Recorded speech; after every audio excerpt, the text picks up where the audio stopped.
नमस्कार, आप देख रहे हैं इंडियन 24 न्यूज और मैं हूं आपके साथ दामोदर शुक्ला। हम इस समय मौजूद हैं थाना कोतवाली नगर क्षेत्र के निपकौनी अंधियारी बाग में, जहां हमारे साथ एक पीड़िता मौजूद है जिसका एक दर्द है। इसकी शादी 10 वर्ष पूर्व एक व्यक्ति के साथ हुई थी, जहां लगातार कुछ दिनों तक सब कुछ ठीक ठाक चलता रहा, लेकिन उसके पश्चात जो इसका पति है लगातार इस लड़की को प्रताड़ित करने लगा। और आप देख सकते हैं शादी के पश्चात इन दो मासूम बच्चों को उसने जन्म दिया और इस पीड़िता के साथ दो बच्चे हैं, मासूम बच्चे हैं जो लगातार इसके साथ रह रहे हैं। घटना बीते 5 अगस्त की है, जहां लगातार उन परिजनों के द्वारा और उस लड़के के द्वारा इसको प्रताड़ित किया जाता रहा। और बीते 5 अगस्त को इसका आरोप है कि मार पीट कर इनको इनके पिता के घर भेज दिया गया। हालांकि इन्होंने थाने पे तहरीर दी है और पुलिस ने इस मामले में दहेज प्रतिषेध अधिनियम व अन्य धाराओं में मुकदमा पंजीकृत किया है और जांच प्रचलित है। वहीं अगर हम बात करें तो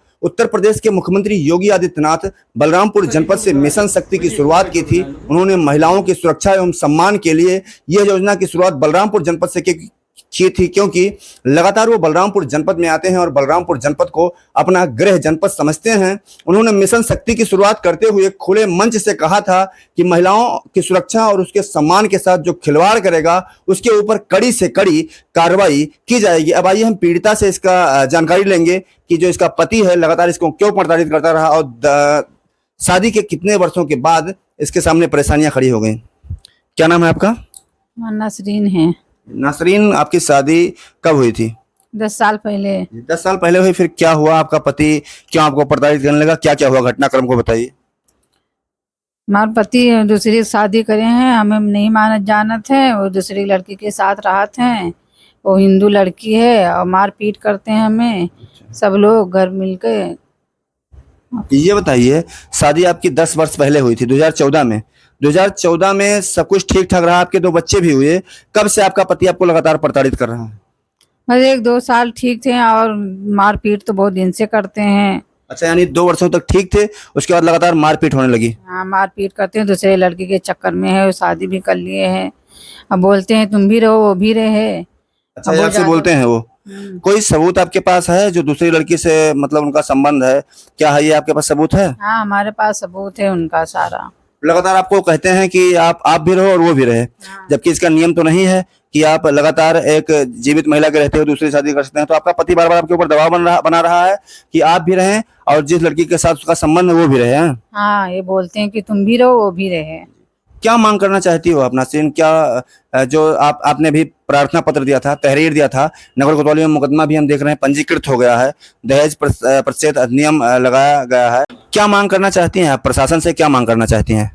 अब्बू हमारा शादी करी नहीं 10 साल पहले, घर यहाँ और घर भी बनवाए दी नहीं। और इसका आपके पति का घर बनवा दिए वो? हाँ, घर बनवाए दी नहीं और खर्चा पानी भी देते हैं। आपके पति को खर्चा पानी आपके अब्बू देते हैं? हाँ। फिर क्या मांग करना चाहती हो आप प्रशासन से?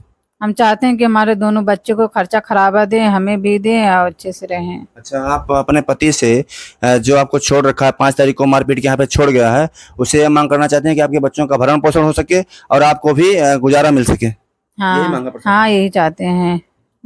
तो आपने देखा ये हमारे साथ पीड़िता थी, हालांकि ये बोल नहीं पा रही है, अपने अधिकार को मांगना चाहती है, प्रशासन से अपील करती है कि जिस तरह से सरकार लगातार लोगों को प्रयास करती है कि जो महिलाओं के ऊपर शोषण हो रहा है उस पर अंकुश लगाया जा सके।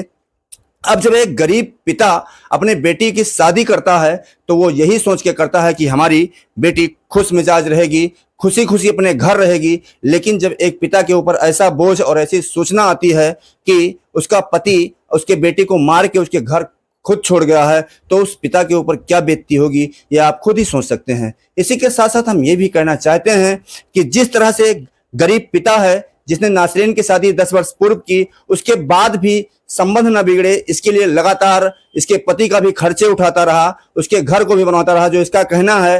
अब इसमें भी संबंध बिगड़ गया। अब इसने आज दहेज प्रतिषेध अधिनियम सहित तमाम धाराओं में मुकदमा पंजीकृत किया है और प्रशासन से इसका यही अपील है कि इसको न्याय मिले। जिस तरह से यूपी के सीएम योगी आदित्यनाथ लगातार महिलाओं की सुरक्षा और सम्मान की बात करते हैं, तो ये उनका गृह जनपद के बराबर है बलरामपुर जनपद। यहाँ की एक लड़की को अगर न्याय नहीं मिलता है तो ये सोचने वाली बात होगी। वहीं नासरीन ने जो आरोप लगाए हैं ये इसका स्वयं का कहना है। और इसी के साथ साथ इसका यह भी कहना है कि जिस तरह से पुलिस ने मुकदमा पंजीकृत किया है उस पर जांच करे और जो इसके पति हैं उनके ऊपर कड़ी से कड़ी और कठोर कार्रवाई भी की जाए। इंडियन 24 न्यूज के लिए दामोदर शुक्ला, बलरामपुर।